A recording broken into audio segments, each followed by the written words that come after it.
Los Angeles, 1982.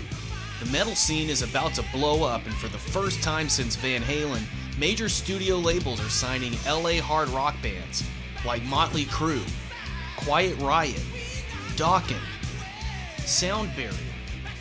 Wait, Sound Barrier? Who? Yeah, we're on our way, and you can't even stop us now. We're not.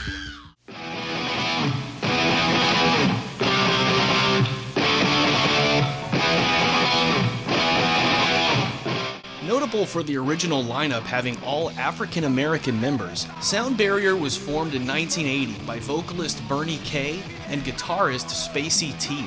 They added Stanley E on bass and Dave Scavito Brown on drums to round out the band, and started playing shows around Los Angeles and Southern California.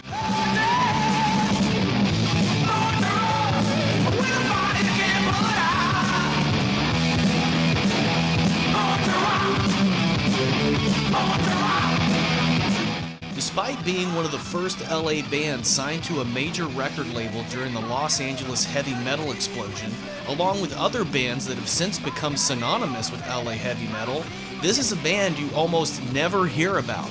It seems that the major record label, unfortunately, had no idea how to market the band.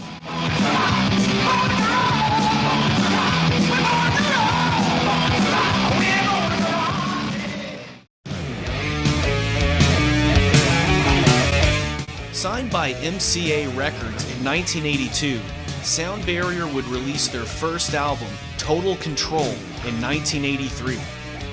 While this is definitely a metal album, Sound Barrier also includes subtle funk and R&B elements that help to set their sound apart from other bands of the time, like the heavy bass and Bernie's vocals.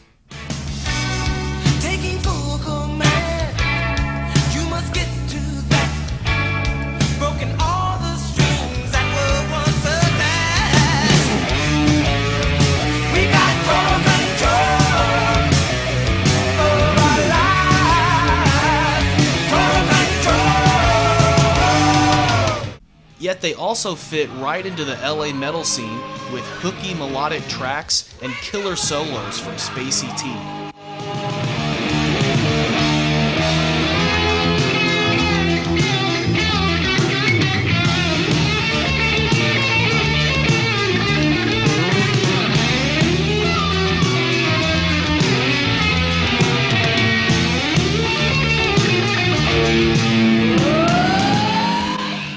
Unfortunately, the agent who signed them was let go from MCA Records, leaving Sound Barrier with no one in their corner.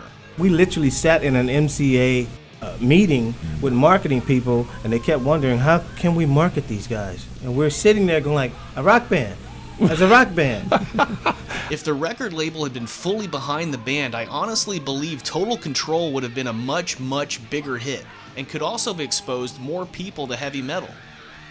Sadly, the album received minimal support and only sold 12,000 copies, leading to the band being dropped by MCA.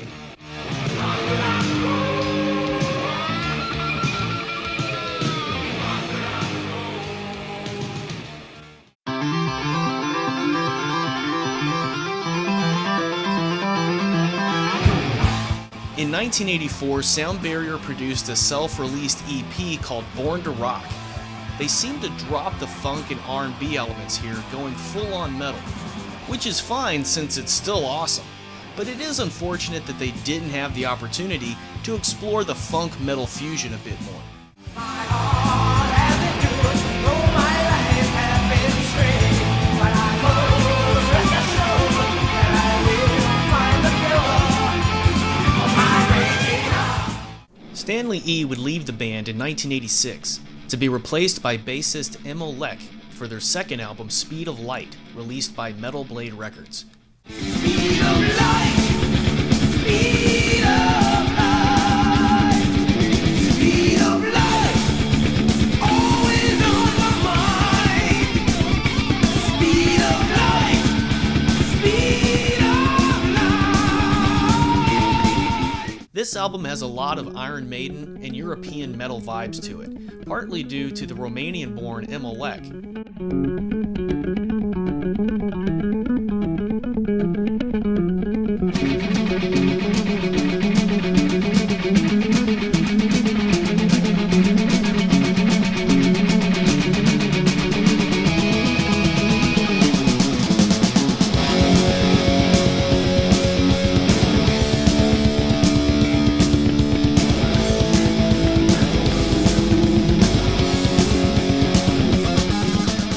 Even though Speed of Light is another solid metal album, Sound Barrier would split up the following year. The members of Sound Barrier have all gone on to other music projects and have reunited a couple of times, most recently with Stanley E in 2017 at the Whiskey in Hollywood.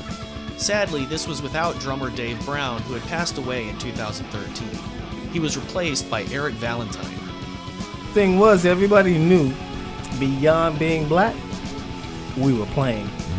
Yeah. We were bringing something that was good, fresh, Absolutely. different, and the fact that we were black just kind of like took everybody like, hold on, let me rethink this. Sound Barrier is still together today, and I'll leave a link to their Facebook page in the description below. Check them out if you can. Now for your homework. Total Control from 1983 and Speed of Light from 1986. And for some extra credit, also check out the Born to Rock EP. Thanks for watching, and if you like this video, why not subscribe? It'll be fun.